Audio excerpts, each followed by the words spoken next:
Hello and welcome dear students to my channel ma'am की पढ़ाई. Students, today I am start chapter number 6 in history, revolt of 1857. 1857 का revolt यानी विद्रोह. The year 1857 holds a great importance in the history of India.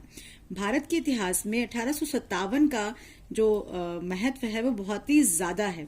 In this year there was a major revolt in India which shook the very foundation of the company's rule in India. ये वह साल था जिसने एक major revolt हुआ था, बहुत बड़ा विद्रोह हुआ था भारत में, जिसकी वजह से जो फाउंडेशन ऑफ द कंपनीज का जो ब्रिटिश कंपनी भारत में राज कर रही थी उसका रूल जो था वो पूरा हिल गया या कांप गया था. Nature of the revolt of 1857. 1857 का जो ये रिवोल्ट था कैसा था? Historians have different views regarding the nature of the revolt of 1857. जो इतिहासकार हैं वो अपने विभिन्न मत या राय देते हैं कि ये रिवोल्ट कैसा था. The British historians call it purely military revolt while the Indians regard it as the first war of independence.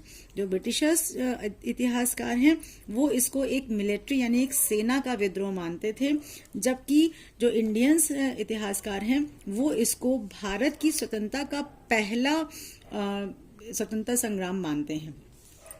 Causes of the great rising of 1857. अब 1857 जो रिवोल्ट हुआ था इसका कॉजेज क्या था, रीजन या कारण क्या था?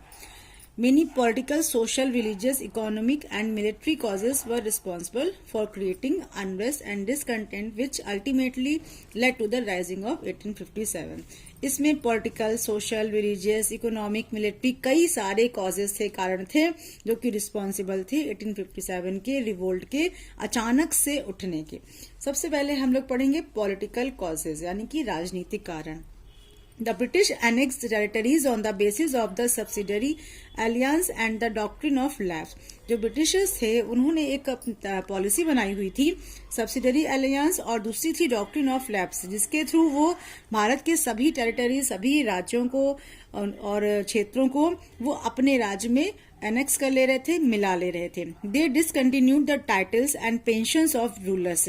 वे जितने भी राजा थे उनकी टाइटल्स को मतलब डिसकंटिन्यू कर दे रहे थे, यानी मानने से इनकार कर रहे थे, और रूलर्स को पेंशन देने से मना कर दे रहे थे.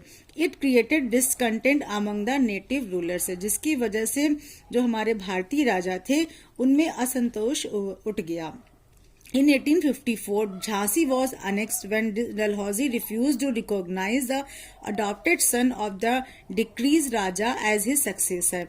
1854 में झांसी को ये कह के मिला लिया गया कि जो राजा के मरने के बाद उसका जो अडॉप्टेड सन है, मतलब जो गोद लिया हुआ बेटा है, वो उसका अब उत्तराधिकारी नहीं रहेगा. ये कहकर डलहौजी ने रिफ्यूज कर दिया कि हम अब राजा को, उस अडॉप्टेड सन को राज नहीं देंगे. Earlier in 1851 when Peshwa Bajirao second dead, जब 1851 में पेशवा बाजीराव सेकंड की डेथ हो गई, हिज अडॉप्टेड सन नाना साहब, उनका भी गोद लिया पुत्र था, उसका नाम था Nana Sahib, refuse a pension that the Peshwa had been getting. उसको भी रिफ्यूज कर दिया गया, मना कर दिया गया पेंशन देने से जो कि पेशवा लोगों को मिलती थी. अब सोशल कॉजेज पढ़ते हैं. सामाजिक कारण क्या था? Some of the social reform measures of the British government were considered as interference in Indian society. कुछ ऐसे सोशल रिफॉर्म्स ब्रिटिशर्स ने किए थे जो कि कंसीडर्ड हो गए या मान लिए गए कि वो इंडियन सोसाइटी, जो भारतीय समाज है, उसमें वो इंटरफेरेंस कर रहे हैं या उसमें वो मतलब बीच में आके उसको वो इंटरप्ट कर रहे हैं. The British often ignored caste rules, for example, in the army, in prisons and railway coaches. जो ब्रिटिशर्स थे वो किसी भी तरह के कास्ट रूल को नहीं मानते थे, इग्नोर करते थे. जैसे कि आर्मी में कोई भी कास्ट रूल नहीं मानते थे, ना प्रिजन में, ना ही रेलवे कोचेस में. The people thought that the British were interfering in their religion. और लोग यहाँ की सोचने लगे कि जो ब्रिटिशर्स हैं वो हमारे रिलीजन में, हमारे धर्म में इंटरफेयर यानी हस्तक्षेप कर रहे हैं.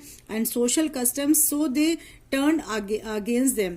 और हमारे जो सामाजिक रीति रिवाज हैं उसमें भी वो हस्तक्षेप कर रहे हैं, इसीलिए वे उनके खिलाफ हो गए, अगेंस्ट हो गए. फिर है इकोनॉमिक कॉजेज यानी कि आर्थिक कारण. The condition of the peasants had become worse under the land systems introduced by the British. Britishers ने जो land system introduce किया था उसके तहत जो condition थी peasants की यानी farmers की वो बहुत ही ज़्यादा खराब होती चली गई. The demand for revenue in many cases was increased. उन्होंने revenue यानी जो taxes लेते थे वो farmer से उसकी डिमांड उन्होंने बहुत ज़्यादा इंक्रीज कर दी, बढ़ा दी. Adding to their misery, जो कि उन जो पीजेंट्स थे, किसान थे, उनके मिजरी यानी पेन का कारण बने या दुख का कारण बन गए थे. फिर आता है लास्ट मिलिट्री कॉजेज यानी सेना का जो कारण था. There was a feeling of discontent and unrest among the Indian soldiers. जो इंडियन सोल्जर्स थे इनमें भी अनरेस्ट था और डिसकंटेंट था, मतलब वो लोग भी असंतोष उनमें भी था. उसका जो रीजन था, first there were no fellow feelings between the English and the Indian soldier. जो अंग्रेज और भारतीय सिपाही थे उनके बीच में कोई भी मैत्री भाव नहीं था, वे आपस में फ्रेंडशिप वाले भाव नहीं रखते थे. Indian soldiers were considered inferior to English soldiers. और भारतीय जो सैनिक थे उनको अंग्रेज सिपाही जो यह सैनिक होते थे उनसे बहुत ही कम रखा जाता था, जिससे कि भारतीयों को इंफीरियर की फीलिंग आती थी. सेकेंड है the Indian sipahis were not given handsome salaries. भारतीय सिपाहियों को अच्छी सैलरीज नहीं दी जाती थी, अच्छा वेतन नहीं मिलता था. थर्ड है when the British army suffered reverses in the first Afghan war. जब ब्रिटिश आर्मी जो थी वो डिफीट होने लगी फर्स्ट अफगान वॉर में, सिख वॉर में और क्राइमियन वॉर में, इट एम्बोल्डेंड द इंडियन सिपाहीज. ये एम्बोल्डेंड है बच्चों, ये यहाँ पर आर की जगह पर एन होगा. तो इसने जो इंडियन सिपाहीज थे, भारतीय सिपाही थे, उनको इंस्पायर किया, बहुत ही ज्यादा एम्बोल्डेंड, मतलब उनको खुशी दे दी कि हाँ वो लोग डिफीट हो रहे हैं. नेक्स्ट है the Bengal army consisted mostly of the soldiers from Awadh. जो बंगाल आर्मी थे वो ज्यादातर उसमें अवध के लोग थे. द एनेक्सेशन ऑफ अवध, जिसमें जब अवध को आपस में अवध के एरिया को जब अंग्रेजों ने अपने एरिया में मिला लिया, sent a wave of resentment among the people and inflamed their feelings. और इसी बात से जो वहां के जो लोग थे, अवध के जो सैनिक वहां पर काम कर रहे थे, वो सारे रिसेंटमेंट, मतलब उनमें एक क्रोध की लहर पूरी उठी और जितने भी वो लोग थे वे सभी इन्फ्लेम्ड देयर फीलिंग्स और वो सभी भड़क उठे. The number of Indian soldiers was 5 times that of the British troops. और जो नंबर थे इंडियन सोल्जर्स के वो ब्रिटिशर्स से 5 टाइम्स, मतलब 5 गुना ज्यादा होते थे जो ब्रिटिशर्स होते थे सैनिकों में. It encourage the Indian soldiers to take up arms against the English, जो कि साहस देता था जो हिंदुस्तानी जो सिपाही होते थे, सैनिक होते थे, उनको अंग्रेजों के खिलाफ हथियार उठाने को, क्योंकि भाई उनकी संख्या ज्यादा होती थी ब्रिटिशर्स से, तो वो उन्हें लगता था कि हाँ हम हथियार उठा सकते हैं. अब कुछ ऐसा कितना भी खराब समय चल रहा हो, चाहे पॉलिटिकल हो, चाहे इकोनॉमिक हो, मिलिट्री हो, चाहे सोशल हो, लेकिन फिर भी एक इमीडिएट कारण होता है, तात्कालिक कारण, जिसकी वजह से तुरंत कुछ वो घटना घटती है. तो वैसे ही जो तात्कालिक कारण था, इमीडिएट कॉज था, the company introduce Enfield rifle in the Indian army. जो ब्रिटिशर्स कंपनी थी उन्होंने इंडियन आर्मी में एक नई प्रकार की एनफील्ड राइफल जिसका नाम था उसको इंट्रोड्यूस किया. Greased cartridges were to be used in this rifle. और इस तरह की राइफल में जो कार्ट्रिजेस मीन्स होता है कारतूस, जो कारतूस यूज होती थी वो ग्रीस लगी हुई होती थी. The soldiers had to bite the end of the cartridges before using it. और जो सोल्जर्स होते थे उन्हें यूज करने से पहले इन कारतूसों को मुंह से खींचकर रखना पड़ता था, यूज करना पड़ता था. The cartridges were set to be greased with the fat of pig और काउ. और ये एक र्यूमर फैला कि जो वो कारतूस हैं उसमें जो ग्रीस लगा हुआ है वो या तो पिग यानी सुअर का है या गाय का है. Both Hindu and Muslim soldiers resented the use of these cartridges. और हिंदू और मुस्लिम दोनों ही तरह के जो सैनिक थे वो उन्होंने मना कर दिया कि वो इस तरह की कार्ट्रिजेस को यूज नहीं करेंगे. Spread of the revolt. अब जो ये रिवोल्ट उठा तो उसका स्प्रेड कैसे हुआ, वो कैसे बढ़ता गया। On 29 March 1857 Mangal Pandey of the 34th infantry at Barrackpore called upon his fellow sepoys to revolt against the use of the new cartridges. Mangal Pandey ने 29 मार्च 1857 को अपने फेलो यानी अपने साथ में काम करने वाले सिपाहियों से इस नई कार्ट्रिजेस को यूज करने से मना कर दिया और विद्रोह कर दिया, जो कि बैरकपुर में 34वीं इन्फेंट्री का था, कैंप का था। Mangal Pandey was arrested and on 8 April he was hanged. Mangal Pandey को अरेस्ट कर लिया गया और 8 अप्रैल को उसे फांसी दे दी गई। A month after his execution some sepoys in Meerut refuse to use the new Enfield rifles. इस घटना के 1 महीने बाद फिर से कुछ सिपाहियों ने मेरठ में रिफ्यूज कर दिया, मना कर दिया इस नई एनफील्ड राइफल्स को यूज करने से। दे वर सेंटेंस टू 10 years इम्प्रिजमेंट और उनको 10 साल की सजा जेल की हो गई। This is part of the revolt, जिसकी वजह से ये रिवोल्ट बहुत तेजी से फैला। On 10th May 1857, the sepoys at Meerut marched to jail, liberated their colleagues and massacred the British officers. जितने सिपाही थे मेरठ के वो सभी 10 मई 1857 में जेल की तरफ मार्च कर गए। उन्होंने अपने सारे साथियों को जो कि उसमें बंदी थे उनको छुड़ाया और साथ में जो ब्रिटिश ऑफिसर्स थे उनको मास्करेड मीन्स उनको मार डाला। The next morning they march to Delhi. अगली सुबह वो दिल्ली की तरफ कूच कर गए। Where the local sepoys join them, जहां लोकल जो सिपाही थे उन्होंने उनको ज्वाइन कर लिया। दिल्ली दस became the centre of the revolt और इस तरह से जो दिल्ली थी वो इस रिवोल्ट का सेंटर बन गई। And Bahadur Shah it's symbol और बहादुर शाह को इसका मेन लीडर बना दिया गया या डिक्लेयर कर दिया गया। Soon the revolt covered the entire territory from Delhi to Bihar in the east. जल्दी ही इस पूरे रिवोल्ट ने पूरे ईस्ट को कवर कर लिया, दिल्ली से लेकर बिहार तक। In Kanpur, Nana Sahib and Tatya Tope became the leaders of the rebels, while in Jhansi, Rani Lakshmibai challenged the British. Kanpur में नाना साहिब और तात्या टोपे इसके लीडर बने और रानी लक्ष्मीबाई ने ब्रिटिशर्स को झांसी से चैलेंज दिया। In Bihar Kunwar Singh undertook the leadership of the rebels. Bihar में कुंवर सिंह ने इस विद्रोह को लीडरशिप की। While in Lucknow the rebels organise under Begum Hazrat Mahal और लखनऊ से लीडरशिप किया इस रिवोल्ट की बेगम हजरत महल ने। The soldiers revolted at some places in Rajasthan, Gwalior and Indore, but they were easily suppressed. कुछ सोल्जर्स ने राजस्थान, ग्वालियर और इंदौर में भी अपना रिवोल्ट शुरू किया, लेकिन उनको बहुत जल्दी ही सप्रेस कर दिया गया, उनका दमन कर दिया गया। Centres of the revolt. अब रिवोल्ट का मेन सेंटर्स क्या थे? From Meerut and Delhi, the revolt spread to other areas in northern and central India. Meerut और दिल्ली से जो ये रिवोल्ट था स्प्रेड होकर आगे बढ़कर नॉर्दर्न और सेंट्रल इंडिया तक पहुंचा, जिसमें मेन एरियाज थे Kanpur, Lucknow, Jhansi, Bareilly and Arrah became the chief centres of this revolt. Sporadic uprisings also occurred in ports of Bengal, Assam, Madhya Pradesh, Uttar Pradesh, Nihar, Rajasthan, Sindh and Maharashtra. Sporadic means very few या कुछ जगहों पर थोड़े बहुत uprising या हल्के फुल्के आप विद्रोह कह सकते हैं वो उठे। वो बंगाल, असम, मध्य प्रदेश, उत्तर प्रदेश, निहार, राजस्थान, सिंध और महाराष्ट्र में थे।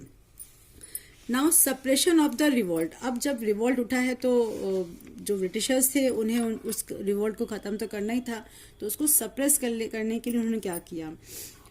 Delhi was recaptured by the British in September 1857। Delhi को ब्रिटिशर्स ने सितंबर 1857 में रिकैप्चर कर लिया, रिवोल्ट जो रिवोल्यूशनरीज थे उनके हाथ से। Bahadur Shah was taken prisoner और बहादुर शाह को जेल में डाल दिया। He was tried and exiled to Rangoon in Burma where he died in 1862। उस पर मुकदमा चला और उसको रंगून में भेज दिया गया।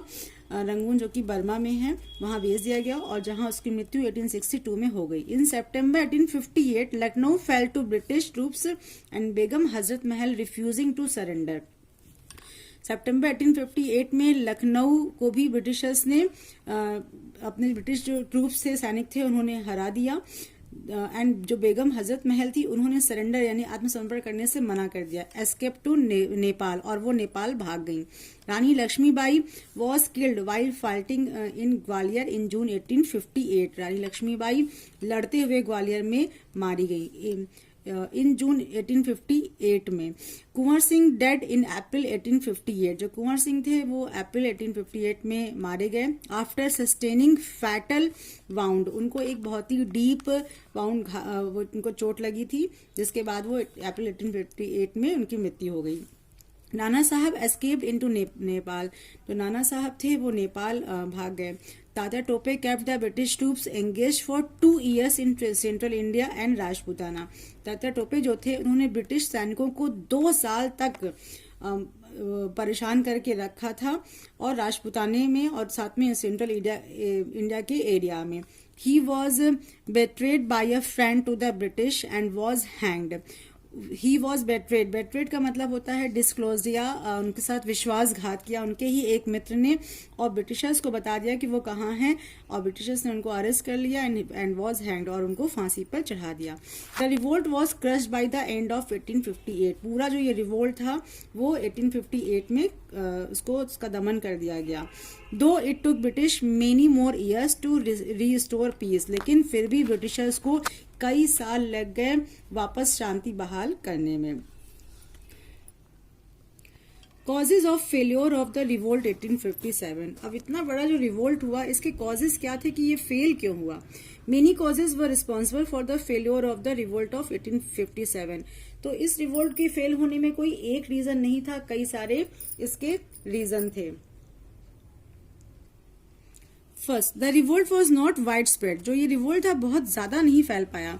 It could not embrace the entire country, ये पूरे की पूरे कंट्री को इन्वॉल्व नहीं कर पाया। And became in all India struggle, और इसी वजह से ये पूरे भारत का स्ट्रगल नहीं बन पाया।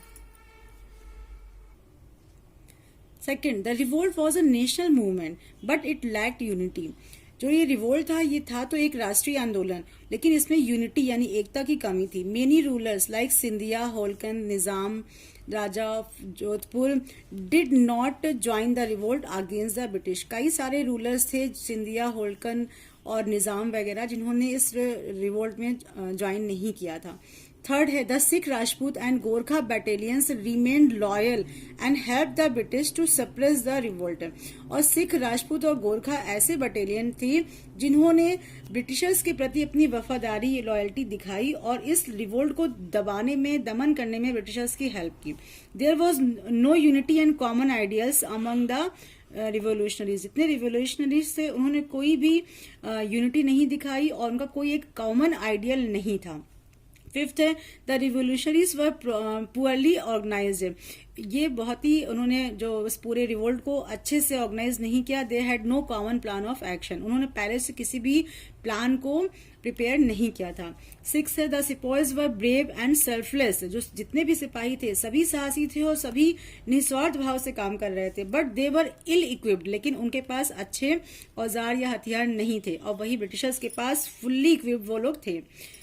Seventh है, the rebels lacked resources in terms of man, materials and mainly while the British government poured immense supply of man, money and arms into India.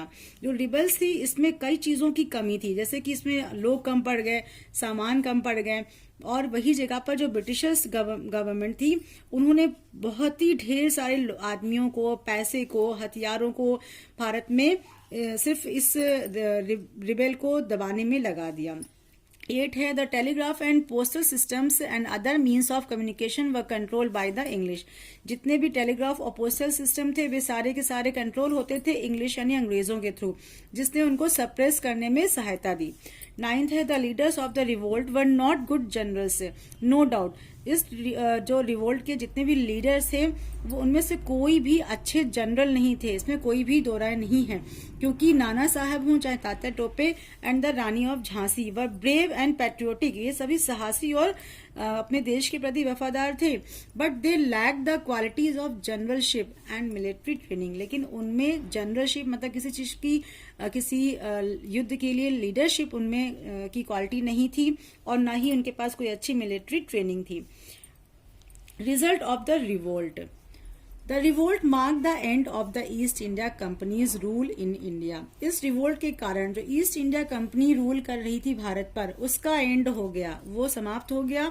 And the British crown took over the administration of British Indian territories in 1858। और company का rule खत्म करके British crown यानी कि जो अंग्रेज सरकार थी, वो खुद से उन्होंने यहाँ का जो भारत की जो टेरिटरी का जो पूरा का पूरा राज था, प्रशासन था, अपने हाथों में ले लिया। In appreciation of the loyalty shown by the Indian princes during the revolt, जिन एरियाज ने भारतीय प्रिंसेस ने यानी कि राजकुमारों या राजाओं ने रिवोल्ट के समय वफादारी अंग्रेजों के प्रति दिखाई थी, the proclamation discontinued the doctrine of lapse and promise not to annex any more territories. उनसे ये डिक्लेयर कर दिया गया कि अब उन्हें डॉक्ट्रिन ऑफ लैप्स को अब उन्हें नहीं मानना पड़ेगा, वो डिसकंटिन्यू कर दे रहे हैं और आगे किसी भी तरह का कोई भी एनेक्स नहीं होगा, किसी भी तरह से दूसरे राज्यों को अपने राज्य में अंग्रेज नहीं मिलाएंगे। It also promise non interference in India's religious and social customs to win over the loyalty of the orthodox sections of society. भारत के रूढ़िवादी जो एरियाज थे या जो समाज था, उसको जीतने के लिए, उसकी वफादारी को वापस पाने के लिए उन्होंने, जितने भी अंग्रेज थे, उन्होंने कहा कि वो आगे से भारतीय रिलीजियस में किसी भी तरह का कोई भी इंटरफेरेंस, हस्तक्षेप नहीं करेंगे। The British pursued the policy of divide and rule. और उन्होंने, जो ब्रिटिशर्स थे, उन्होंने एक चालाकी शुरू कर दी कि अब वो यूनिटी नहीं आने देंगे इंडिया में। उन्होंने डिवाइड एंड रूल मतलब फूट डालो और राज करो की नीति को अपनाना शुरू कर दिया। To prevent the Indians from uniting मतलब उन्होंने भारतीयों को यूनिटी में रहने से रोकने के लिए ये काम किया। Heroes of the great rising of 1857। अब जो 1857 का जो रिवोल्ट था, इसके जो मेन हीरो थे उनके सिर्फ नाम। Kunwar Singh, Kunwar Singh a resident of Jagdishpur in district Arrah of Bihar, gave a fierce fight to the British even at a ripe age of 80। 80 साल की बूढ़ी अवस्था के बावजूद कुंवर सिंह ने ब्रिटिशर्स को एक बहुत ही भयानक विद्रोह दिया या बहुत ही भयानक उनके साथ लड़ाई लड़ी, जो कि एक बिहार के अर्रा जिले के जगदीशपुर गांव के वो रहने वाले थे और वो वहां के एक जमींदार थे। Before his death he had done a great damage to the British armies. अपने मरने से पहले उन्होंने ब्रिटिश आर्मी को बहुत जबरदस्त नुकसान पहुंचाया था। He died on 23 April 1858 at Jagdishpur. वो 23 अप्रैल 1858 में जगदीशपुर में मारे गए। But the torch of the revolution lit by him carried by his brother. लेकिन उन्होंने जो रिवोल्यूशन की एक प्रकाश या ज्योति जलाई थी, वो उनके ब्रदर ने फिर उसके आगे बढ़ाए। Though at last in 1859 the flame was finally extinguished, लेकिन लास्ट में 1859 में ये जो आग थी वो भी बुझ गई।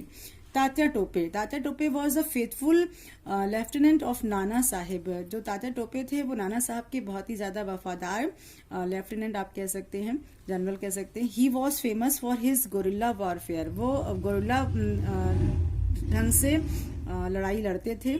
ही defeated general Windham at Kalpi. उन्होंने जनरल विंडम को कालपी में हराया था। दो लेटर ऑन, और लेकिन बाद में वो जनरल कैम्फ्रेट से हार गए थे। He have Rani Jhansi in her struggle against the English. बाद में उन्होंने रानी झांसी की, जो लक्ष्मीबाई थी, उनकी अंग्रेजों के खिलाफ मदद की थी। He fought against forces at a Gwalior on the side of Rani. उन्होंने ग्वालियर में रानी के साथ में लड़ाई लड़ी। In this battle Rani was killed. इस लड़ाई में रानी मारी गई। तात्या टोपे फ्लेड, और तात्या टोपे वहां से भाग गए। He was however caught and hang later on. लेकिन बाद में उनको पकड़ के फांसी पर चढ़ा दिया गया। Nana Sahib, Nana Sahib the adopted Peshwa Bajirao second. जो नाना साहिब थे वो पेशवा बाजीराव सेकेंड के अडॉप्टेड यानी गोद लिए पुत्र थे। Took over the leadership of the revolt in Kanpur 1857। उन्होंने कानपुर में 1857 में अपनी लीडरशिप में इस पूरे रिवोल्ट को शुरू किया। When his pension was stopped after the death of Peshwa Bajirao second. जब उनकी पेंशन को पेशवा बाजीराव सेकेंड की डेथ के बाद को रोक दिया गया था। ही गॉट इन्फ्यूरेटेड, वो बहुत गुस्सा हो गए। And with the help of sepoys drove, और उन्होंने इसी वजह से सिपाहियों का एक ग्रुप बना लिया। On 17 July 1857, General Havelock defeated Nana Sahib and captured Kanpur. 17 जुलाई 1857 में जनरल हैवलॉक ने नाना साहब को हरा दिया और कानपुर को कैप्चर कर लिया. Where he took bitter revenge on the people for the killing of these English captives. और वहाँ उसने जो कानपुर के लोग थे उनसे अंग्रेज कैदियों को मारने का पूरा बदला लिया. At last a broken hearted Nana Saheb migrated to Nepal. और बाद में बहुत ही दुखी दिल से जो नाना साहब थे वो नेपाल चले गए. While his Lieutenant ताता Tope went over to help Lakshmi Bai. लेकिन वही जगह पर जो ताता टोपे थे वो लक्ष्मी बाई की हेल्प के लिए चले गए. Rani of Jhansi. The leadership of the revolt in 1857 in central India was in the hands of Rani Lakshmi Bai of Jhansi. Central India में 1857 में झांसी में जो लीडरशिप किया था वो रानी लक्ष्मी बाई ने किया था. When after the death of her husband, the Governor General Lord Dalhousie refused to hand over the kingdom of Jhansi to her adopted son and annex it to the company.